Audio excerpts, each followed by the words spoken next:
Hello friends, welcome back to another important video. I hope आप सब ठीक होंगे। फ्रेंड्स, इस वीडियो में हम कवर करने वाले हैं most important and expected questions related Indian polity. देखो गाइज, अगर आपके सिलेबस में जीएस हैं, जीके हैं, तो गाइज इस टॉपिक इंडियन पॉलिटी से भी आपको गाइज कॉम्पिटिटिव एग्जाम्स में क्वेश्चंस पूछे जाते हैं। हाँ गाइज, फ्रीक्वेंटली पूछे जाते हैं। तो guys without wasting time let's get started. तो गाइज बताओ, इस क्वेश्चन का आंसर क्या है। Consider the following statements regarding no confidence motion in India. बताओ गाइज। देखो गाइज, इस टाइप के क्वेश्चंस आपको कॉम्पिटिटिव एग्जाम्स में पूछे जाते हैं।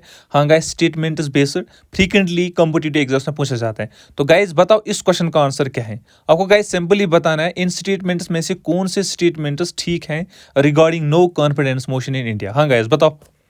देखो guys, there is no mention of no confidence motion in the constitution of India. हाँ गाइज, ऑप्शन 1 तो ठीक है। ऑप्शन सेकंड की बात करें, a motion of no confidence can be introduced in the Lok Sabha only. हाँ गाइज, ऑप्शन सेकंड भी ठीक है। A motion of no confidence can be introduced in the Lok Sabha only. ठीक है।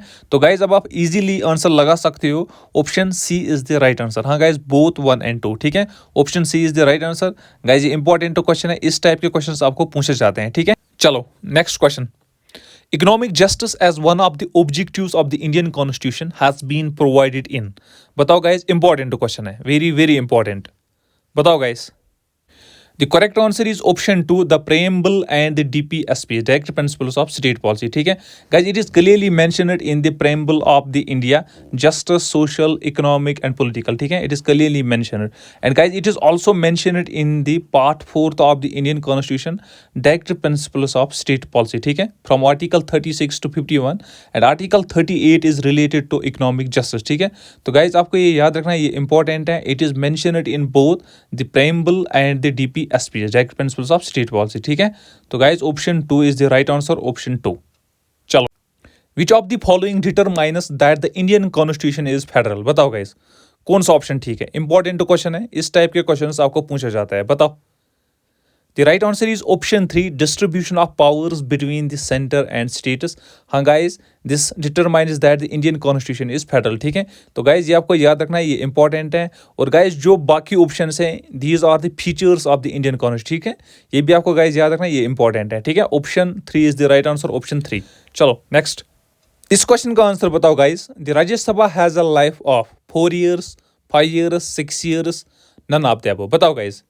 देखो guys, you might be thinking कि ये क्वेश्चन इजी है, लेकिन गाइज अबाउट 80% आप में से ये क्वेश्चन गलत करके आएंगे। हाँ गाइज, या तो आप गाइज 5 years लगाओगे या तो 6 years, लेकिन गाइज दोनों ऑप्शंस गलत हैं। ठीक है, यहाँ पे गाइज राज्यसभा की बात हो रही है। देखो गाइज, राज्यसभा जो है ये एक परमानेंट बॉडी है and is subject to dissolution. ठीक है, और guys each members is elected for a term of 6 years।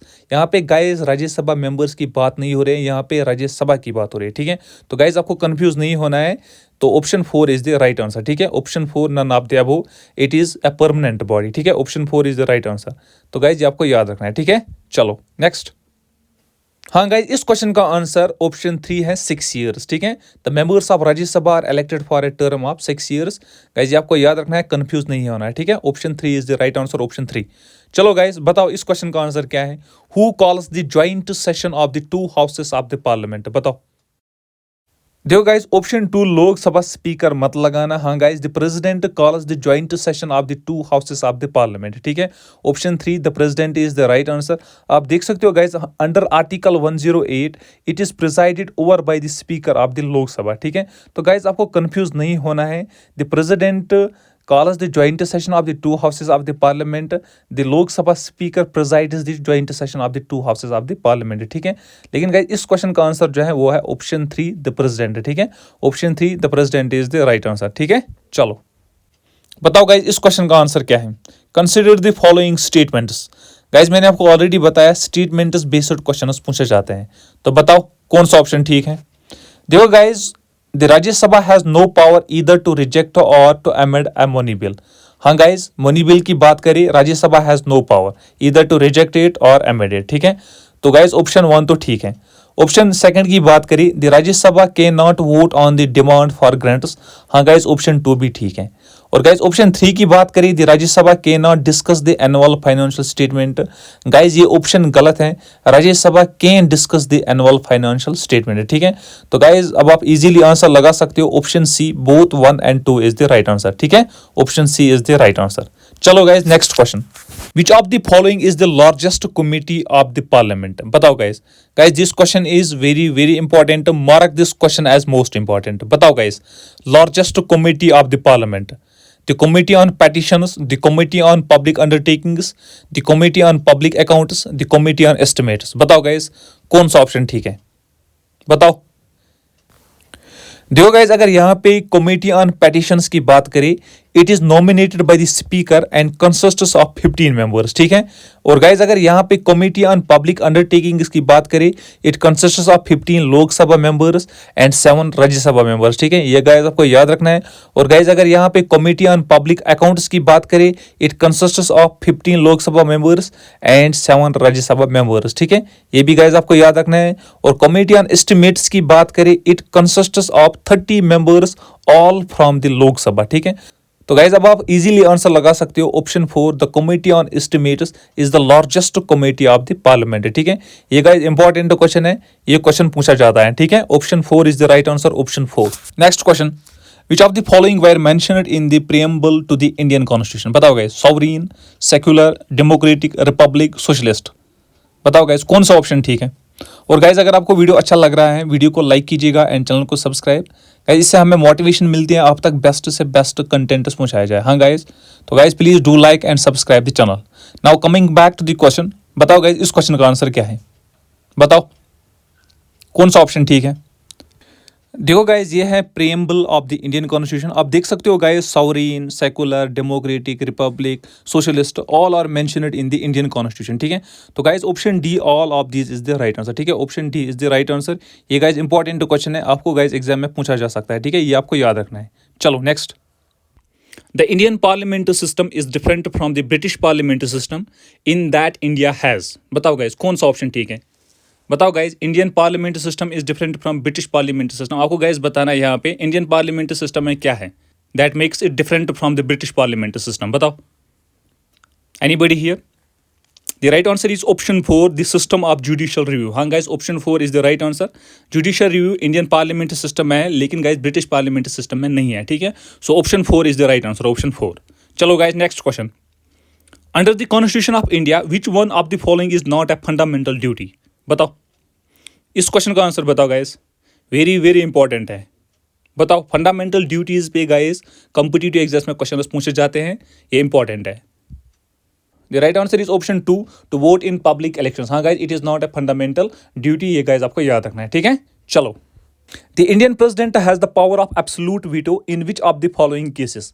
बताओ गाइस कौन सा ऑप्शन ठीक है, इंपॉर्टेंट क्वेश्चन है, बताओ guys. These all questions are important, very very important. The right answer is option 4 both 1 and 3। हाँ guys, with respect to private members bill and bills when the government has resigned, ठीक है।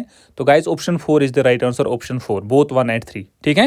चलो guys, बताओ guys इस question का answer क्या है। Consider the following statements regarding the financial powers of the Indian president. तो गाइज मैंने आपको ऑलरेडी बताया, स्टेटमेंट्स बेस्ड क्वेश्चंस आपको पूछे जाते हैं, बताओ कौन सा ऑप्शन ठीक है। तो गाइज अगर यहाँ पे मनी बिल की बात करें, it can be introduced in parliament only with the recommendation of president. हाँ गाइज, ऑप्शन 1 तो ठीक है। Finance commission is constituted by the president after every 5 years। हाँ गाइज, ऑप्शन 2 भी ठीक है। ऑप्शन 3 की बात करें, no demand for grant can be made except on his recommendations. तो गाइज ऑप्शन 3 भी ठीक है। तो गाइज अब आप इजीली आंसर लगा सकते हो, option D all of this is the right answer, ठीक है। तो गाइज आपको ये याद रखना है, ये इंपॉर्टेंट फाइनेंशियल पावर्स है इंडियन प्रेसिडेंट के, आपको गाइज क्वेश्चन पूछा जा सकता है, ठीक है। तो guys option D is the right answer, option D. चलो, how many types of emergencies are invested by the constitution? बताओ गाइज इस क्वेश्चन का आंसर क्या है, इंपॉर्टेंट क्वेश्चन है, बताओ। Anybody here? The right answer is option 1 3। हाँ guys, there are 3 types of emergencies investigated by the constitution, ये आपको गाइज याद रखना है। National emergency article 352, president's rule article 356 and financial emergency article 360, ठीक है। तो गाइज आपको ये याद रखना है और आर्टिकल्स भी याद रखना है, ठीक है। डायरेक्टली क्वेश्चन पूछा जाता है एग्जाम्स में, ठीक है। चलो, Who was the Chief Justice of India when public interest litigation was introduced to the Indian judicial system? बताओ गाइज कौन सा ऑप्शन ठीक है, बताओ guys. The right answer is option 2 PN Bhagwati. हाँ guys, option 2 is the right answer in August 1985, ठीक है। Guys आपको डेट भी याद रखना है, आपको डेट भी पूछा जा सकता है, ठीक है। Option 2 is the right answer, option 2, ठीक है। चलो next question, which non member can participate in the business of either house of the parliament. बताओ गाइज इस क्वेश्चन का आंसर क्या है। देखो guys, the chief justice of India, chief election commission, solicitor general, attorney general, we all know that these are not the members of the either house of the parliament, that is Lok Sabha and Rajya Sabha. ठीक है, तो guys आपको यहाँ पे बताना इनमें से कौन सा पार्टिसिपेट करता है इन the business of either house of the parliament, that is Lok Sabha और राज्यसभा। बताओ बताओ गाइज कौन सा ऑप्शन ठीक है। The right answer is option 4, the Attorney General. हाँ guys, he or she can participate in the business of either house of the parliament, that is Lok Sabha and Rajya Sabha. ठीक है, option 4 is the right answer, option 4. ठीक है, चलो।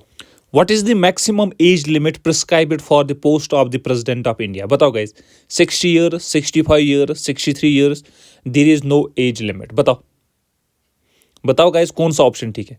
तो guys अगर यहाँ पे मिनिमम एज की बात करी, president must be at least 35 years. ठीक है गाइज, यहाँ पे मैक्सिमम एज की बात हो रही है। The right answer is option 4, there is no maximum age limit. ठीक है, option 4 is the right answer, ये आपको याद रखना है। चलो next question. The right to public office is a economic right, moral right, civil right, political right. बताओ guys, right to public office. The right answer is option 3, civil right. हाँ guys, right to public office is a civil right. ठीक है, option 3 is the right answer, option 3. चलो guys, next question. बताओ guys इस question का answer क्या है। As per Indian Constitution, the right to property is a fundamental right, moral right, basic right, legal right. बताओ guys, important question है। Right to property is a, बताओ। देखो guys, the right to property was deleted from the list of fundamental rights by the 44th Constitutional Amendment Act 1978. ठीक है, it is made a legal right under Article 300A in the Part 12th of the Indian Constitution. ठीक है, तो guys option 4 legal right is the right answer. हाँ guys, right to property is a legal right. ठीक है, ये आपको याद रखना है। ठीक है, चलो next question. A proclamation of national emergency automatically suspends right to freedom, all fundamental rights, no fundamental rights, none of these. बताओ guys कौन सा ऑप्शन ठीक है। बताओ, national emergency automatically suspends.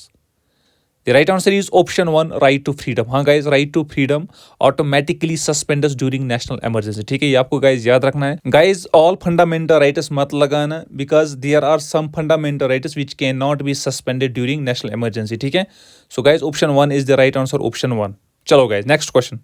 If the prime minister submits his resignation to the president, it will mean the resignation of the prime ministers only, prime minister and home minister, entire council of ministers, prime minister and speaker. बताओ guys कौन सा option ठीक है। The right answer is option 3, entire council of ministers. हाँ guys, if the prime minister submits his resignation to the president, it means the resignation of the entire council of ministers. ठीक है, so guys option 3 is the right answer, option 3. ठीक है, चलो guys, next question. The Council of Ministers is collectively responsible to the Rajya Sabha, Lok Sabha, Parliament, President. बताओ guys, कौन सा option ठीक है। बताओ, Council of Ministers. The right answer is option 2, Lok Sabha. हाँ guys, option 2, Lok Sabha is the right answer. ठीक है, option 2 is the right answer. चलो guys, next question. Direct principles of state policy in the Indian Constitution were taken from. बताओ, Australia, USA, Ireland, USSR. बताओ guys, कौन सा option ठीक है। Guys इस क्वेश्चन का आंसर आप मुझे कमेंट सेक्शन में देना। हाँ गाइज, राइट आंसर इन कमेंट्स। ठीक है, तो गाइज ये थे most important and expected questions related Indian polity. Guys मैंने आपको ऑलरेडी बताया, अगर आपके सिलेबस में जीके हैं, जीएस हैं, गाइज इंडियन पॉलिटी के रिलेटेड भी आपको कॉम्पिटिटिव एग्जाम्स में क्वेश्चंस पूछे जाते हैं। हाँ गाइज, फ्रीक्वेंटली पूछे जाते हैं।